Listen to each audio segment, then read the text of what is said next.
Bienvenue à la majestueuse bibliothèque d'Éose. Mon nom est Merwin, et aujourd'hui, je vous conterai les origines des artefacts magiques parmi les plus anciens et surtout les plus puissants du monde d'Etheria.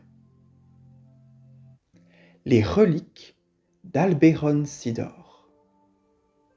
Fils de Démétrius, dieu de la nature, Albéron parcourait le monde depuis des siècles à la recherche d'adversaires à sa hauteur.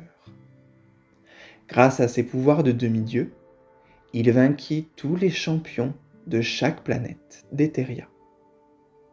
Quand il fut lassé de ses combats gagnés trop aisément, il défia les dieux. Face à tant d'arrogance, la déesse Nakra envisagea de lui retirer tous ses pouvoirs.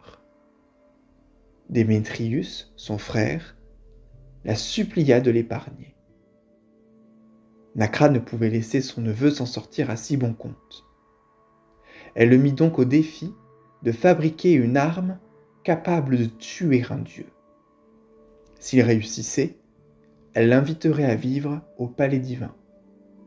Mais s'il échouait, il devrait passer le reste de sa vie parmi les mortels, privés de ses pouvoirs. Convaincu de sa réussite, Albéron se forma au forgeage, à la joaillerie, à l'étude des propriétés des pierres, et combina ses connaissances pour fabriquer 4 anneaux imprégnés de ses propres pouvoirs, ce que nul n'avait alors tenté de faire depuis la naissance du monde. Chaque anneau renfermait une arme capable à elle seule de renverser tout un pays. Mais une fois combiné, il détenait le pouvoir de terrasser un dieu. Face à une telle prouesse, Nakra reconnut le talent d'Albéron. Cependant, elle craignait de l'usage qu'il pourrait en faire.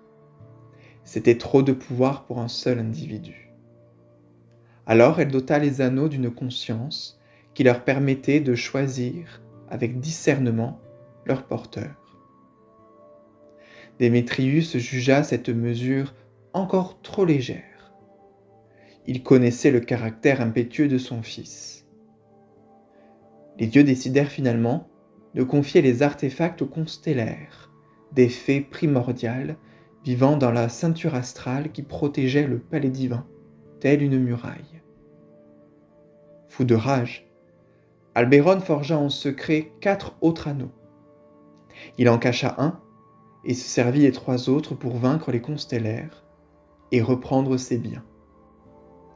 Or, les anneaux qu'il récupéra refusèrent de servir un mage devenu cupide et cruel. Leur pouvoir lui était inaccessible. Ils devinrent des reliques, de simples échos d'Albéron. Devenus inutiles, il les jeta dans l'infini de la galaxie. Albéron se dirigea ensuite vers le palais divin, toujours armé de ses 3 nouveaux anneaux.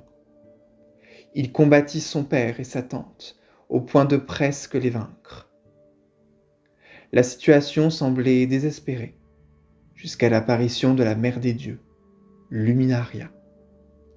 Ses pouvoirs dépassaient de loin ceux de ses enfants et d'Albéron réunis. Elle mit fin au combat et dota les nouveaux anneaux d'une conscience. Comme leurs prédécesseurs, ils repoussèrent Albéron. Le mage les dispersa donc à travers les mondes, avant de se soumettre au jugement de Luminaria. Le demi-dieu fut condamné à une vie de non-mage et serait incapable de fabriquer de nouveaux objets magiques. Les bardes conteraient son histoire pour enseigner aux mortels de ne jamais défier les dieux. Cette histoire raconte les origines des reliques d'Albéron Sidor, des anneaux magiques renfermant le pouvoir de tuer les dieux. Fort heureusement, seuls les mages au cœur vaillant pouvaient les éveiller. Leurs porteurs étaient des personnes valeureuses, attachées à la paix d'Etheria, quitte à combattre criminels et démons. Au fil du temps, Pour garantir la sécurité de tous, les reliques furent remises à des souverains loyaux qui en firent des trésors nationaux.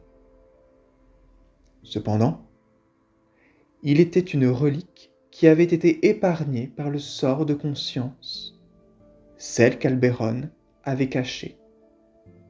Bien des mages partirent à sa recherche, parfois pendant toute une vie, sans jamais obtenir le moindre résultat.